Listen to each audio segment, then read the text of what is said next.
Madwar il-mejda d-diskussjonijiet mal-mexxija Ewropej waqt is-summit tal-Kunsill Ewropew fi Brussell, il-Prim Ministru Robert Abela saħaq l-Unjoni Ewropea trid tieħu azzjoni fuqta biex teleb l-inflazzjoni.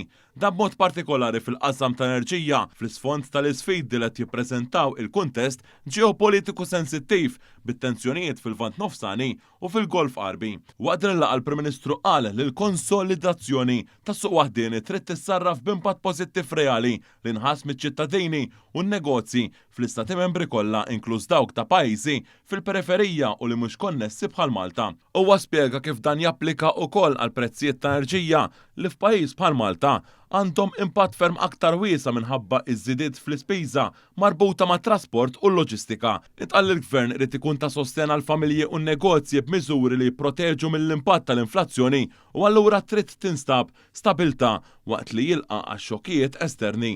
Il-Prim Ministru qal li pajjiżna jibqa' joffri stabilta lil familji u n-negozji kif sar mill-bidu l-pandemija. Dwar il-prezzijiet terġa' il-Prim Ministru Robert Abela kellu diskussjoni ma' mexxejja Ewropej oħrajn. Dr. Abela jikkumpara l-prezzijiet tal-fuel u d-diesel ma' pajjiżi oħrajn. Pajjiżna għandu prezzijiet ferm inħass mill-pajjiżi Ewropej. Preżenti għal dan is-summit flimkien mal-mexxej Ewropej kien hemm is-Segretarju Ġenerali ta' Ġnus Magħquda Antonio Guterres.